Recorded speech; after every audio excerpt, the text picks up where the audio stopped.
You still stand by the fact that Absolutely. BJP will not cross 99? 100. If they cross 100, I repeat on your show, I will quit this space, meaning my work, forever.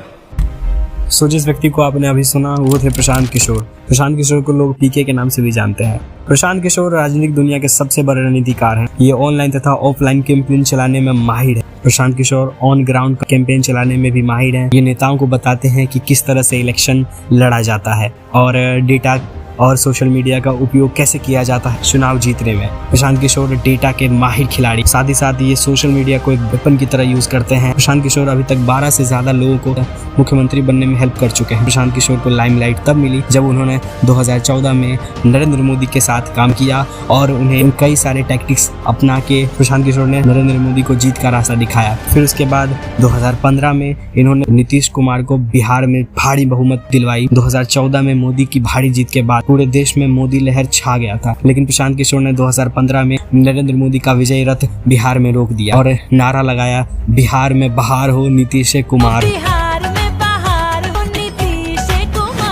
कई सारे campaign चलाए, social media का उपयोग किया, नीतीश कुमार और लालू यादव में गठबंधन करवाया, भारी बहुमत से विजय दिलवाई। उसके बाद उन्हें नीतीश कुमार ने जदयू का उपाध्यक्ष भी बनाया। प्रशांत किशोर को नीतीश कुमार ने कैबिनेट मंत्री तक का दर्जा दिया, अपनी पार्टी में दूसरे नंबर पर स्थान दिया। नीतीश कुमार ने यहाँ तक कह दिया कि प्रशांत किशोर ही मेरे उत्तराधिकारी होंगे और प्रशांत किशोर भी सीएम आवास में रहते थे नीतीश कुमार के साथ। उस टाइम पे वो चुनिंदा सबसे पावरफुल लोगों में एक थे।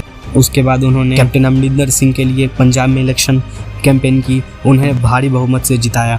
आंध्र प्रदेश में जगन मोहन रेड्डी को, तमिलनाडु में एम के स्टालिन को, बंगाल में ममता बनर्जी को और दिल्ली में अरविंद केजरीवाल को। अरविंद केजरीवाल के लिए प्रशांत किशोर ने नारा दिया, लगे रहो केजरीवाल। प्रशांत किशोर ने महाराष्ट्र में शिवसेना के लिए स्ट्रैटेजी बनाई। बदले में उद्धव ठाकरे से कहा कि मैं आपकी मदद करूंगा, मुझे फीस नहीं चाहिए, लेकिन महाराष्ट्र में जितने बिहार और उत्तर प्रदेश से जो लोग काम करने आए उन्हें तंग ना किया जाए, इसके बदले में आपसे कोई फीस नहीं लूंगा, बस इतना चाहता हूँ। जन स्वराज वाला प्रशांत को जब वो महाराष्ट्र इलेक्शन में, उनका तो काम ही था इलेक्शन में रणनीतिकार करना, तो महाराष्ट्र इलेक्शन में जब वो थे 2019 के टाइम पे, तो जब वो चुनाव का रणनीति बनाए, चुनाव वगैरह वो लोग जिस पार्टी से थे उनको जिता दिए, तो पार्टी कोई भी जीतने में पूछेगी आप क्या चाहते हैं, तो जब उनसे पूछा गया था कि आप क्या चाहते हैं तो उन्होंने बोला था कि हमरा आप पैसा वैसा मत दीजिए यहाँ पे, लेकिन जो बिहारी मजदूरी करने आएगा उनको बिहारी कह के मारिएगा नहीं, यही मेरा फीस है। प्रशांत किशोर ने बंगाल में ममता बनर्जी के लिए स्ट्रेटजी बनाई।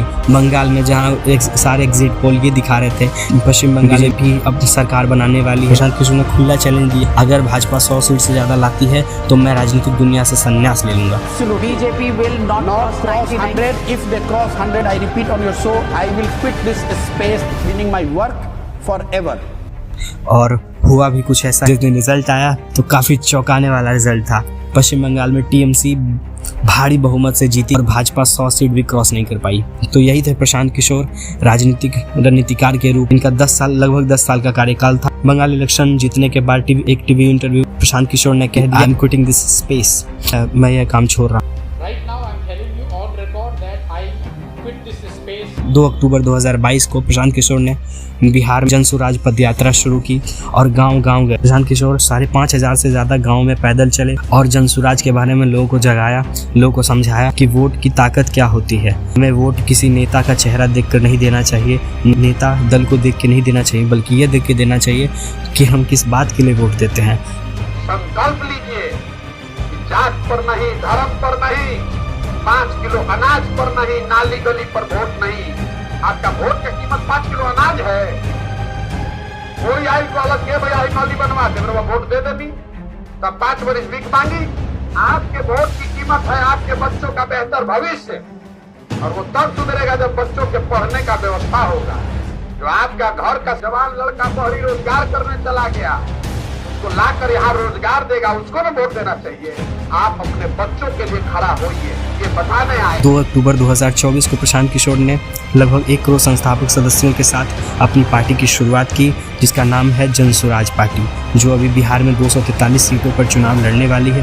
प्रशांत किशोर ने बिहार में पहली बार आयन शिक्षा को पहली बार मुद्दा बनाया है। अब देखना ये रहा है जन स्वराज को कितना सपोर्ट मिलता है। प्रशांत किशोर अभी बिहार बदलाव यात्रा में लगे हुए हैं और प्रशांत किशोर ने अभी कहा है कि अभी तो मैंने बस शुरुआत की है, आगे आगे देखिए क्या होता है। जिस चीज़ के लिए आप मुझे जानते हैं अभी तो मैंने वो शुरू ही नहीं किया है। इलेक्शन कैंपेनिंग क्या होता है मैं आपको बताने वाला हूँ। इसी के साथ वीडियो का अंत करते हैं और आपको वीडियो कैसा लगा बताइए, कमेंट कीजिएगा और जय बिहार, जय जय बिहार।